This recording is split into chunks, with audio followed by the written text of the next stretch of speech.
বিজেপির সমাবেশে বিশিষ্ট চিকিৎসক নারায়ণ বন্দ্যোপাধ্যায়, আজকে আপনি এই সমাবেশে?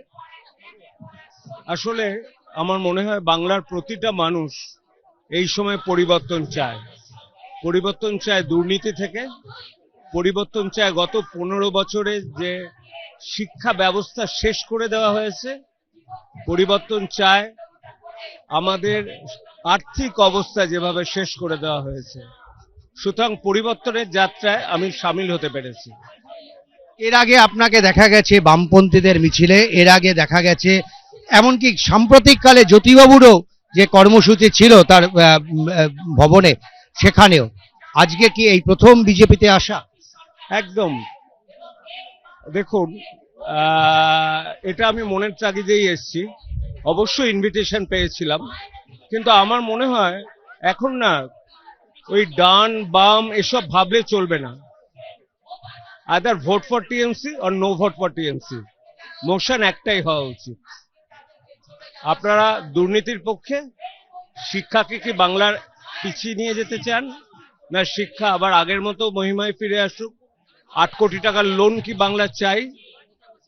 বাংলা সাংস্কৃতিক দিক থেকে প্রতিটা জায়গা থেকে প্রত্যেকটা সফল বাঙালি এখন পরিযায়ী শ্রমিক।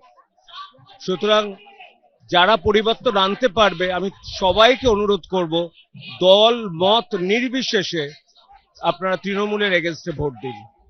প্রতিবার নির্বাচনের আগে একটা গুঞ্জন ওঠে যে আপনি সিপিএম এর প্রার্থী হচ্ছেন। গত লোকসভা নির্বাচনে এরকম গুঞ্জন ছিল, এবারও কেউ কেউ বলছে এবার কি আপনাকে বিজেপির প্রার্থী হিসাবে কোথাও দেখা যেতে পারে যদি বিজেপি চায়? দেখুন, আমি ডাক্তার হিসেবে সফল, ডাক্তার আর ডাক্তারিটা আমার প্যাশন। সুতরাং বাকিটা ভাবা যাবে পরে। ডাক্তারি করতে আমার ভালো লাগে, ডাক্তারি আমার প্রফেশন। আজকে আমি যে এতটা উঠেছি সেটা ডাক্তারির জন্য। মানে বিজেপি চাইলে আপনি প্রার্থী হবেন? সেটা তো ব্যাপারটা হচ্ছে সম্পূর্ণ আমার এবং আমার পরিবার এবং সবার মতের উপর। তবে ডেফিনেটলি পরিবর্তন করতে গেলে যা যা করতে হবে আমাদের সবাইকে দল মত নির্বিশেষে উঠতে হবে। আজকে থেকে আপনি বিজেপি? না, একমাত্র না, আমি অ্যান্টি টিএমসি ছিলাম, অ্যান্টি টিএমসি আছি, অ্যান্টি টিএমসি থাকবো। নিঃসন্দেহে তার বিজেপির সমাবেশে আসা রাজ্য রাজনীতিতে একটা গুরুত্বপূর্ণ খবর।